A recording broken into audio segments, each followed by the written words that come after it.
So tonight the shit finally hit the fan in Oregon. I'm filming this as the initial news of the shootout in Oregon happened, the arrest of Ammon Bundy and the other militia members. And so understand that details are just starting to come in. So some of these details might end up not being accurate, but we already have an idea of the story at large, the contours of the story if the details might be a little bit obscured at this point. One of the militia members was killed during the federal attempt to bring in all of the people. So apparently, look, we've been getting more and more sort of agitated at the fact that nothing seemed to be being done about these people who continued to break the law, who were destroying artifacts of the native people of the region, who were tearing down electronics and cameras and paving over roads and things like that. But it looked like an operation was being done, and perhaps in the end, all of the preparation that was done over the course of those weeks might have led to less loss of life than would have otherwise been the case. So it might end up that I was wrong to say that we should have acted sooner. Perhaps this was the right course. I have no problem saying that I might have been wrong in that. But this is where we are. They have been brought in. One was killed. That is Robert Lavoy Finicum. He was the sort of unofficial spokesman for the group. You might have remember him from the video, I believe on CNN, where he had the tarp over him. And when he didn't want to be asked questions anymore, he put the tarp fully over himself. He is the one militia member so far who we know was killed during that action. We have no idea who started the firing. Apparently, they set up some sort of thing where they blocked the road and they had the militia members were in a car. They stopped it and eventually shooting happened. I have a feeling that the cops did not start the shooting in this case, but it is after all the weeks of care and setting this up, but it is possible, and we might find out that that's actually what happened. But there is a quote from the man who died who, it's just so tragic, both because we know what happened, but also something I'm going to add on. He says, "I have no intention of spending any of my days in a concrete box. There are things more important than your life, and freedom is one of them." I mean, you got to feel for a guy who's saying what he believes and apparently doing what he believes, but he's still just so misguided, so tragically, fatally misguided.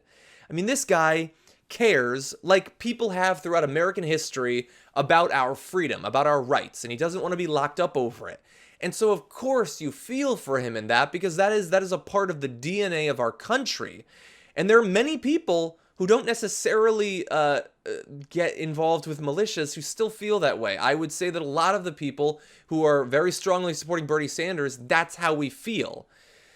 But this guy, look, he didn't want to be in a concrete box. He wanted his freedom. You had it. You had it before you went to this Oregon Wildlife Refuge and took it over and kept threatening cops, the whole group of you, trying to get publicity for yourselves, possibly trying to become martyrs. He certainly seemed to be setting that up. And look, nobody wants any of them to have been killed. We want them to be brought in and arrested because they've been breaking the law, but nobody's interested in any of them being killed, and that is a tragedy that he was killed. And it'll be the same sort of tragedy if anyone on either of the sides ends up also being killed as more details come out. But think about what he was protesting over. Now, look, people who are in favor of the militias are going to say all sorts of BS about what it actually represents and how the tree of liberty, blood, and don't tread, and all that bullshit.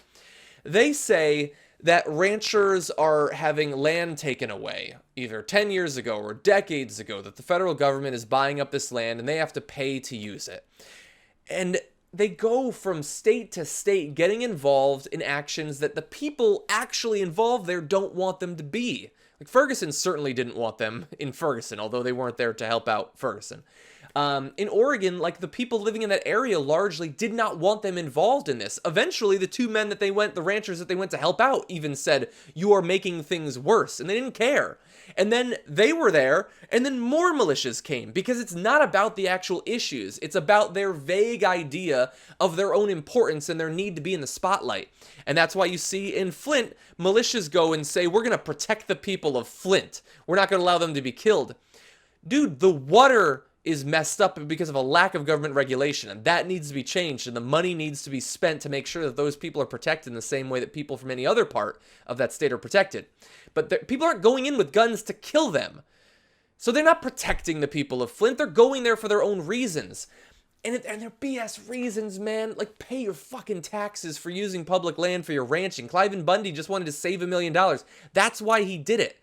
There are real problems that need revolutionary solutions in this country. The economic system is set up in a way that screws over not just the people at the bottom, but people at the bottom, if you define the bottom as the bottom 94% of this country, and it's been screwed up for decades and decades, and it's only getting worse. The political system is so screwed up that what I want, or what you, if you're a liberal or if you're a conservative, what you want to happen in this country means fuck all to the government. Whether it's the Democrats or the Republicans, they've done studies that look at the effect of public opinion on policies that are decided on by the government. It means zero, zippo, nothing. That is a problem.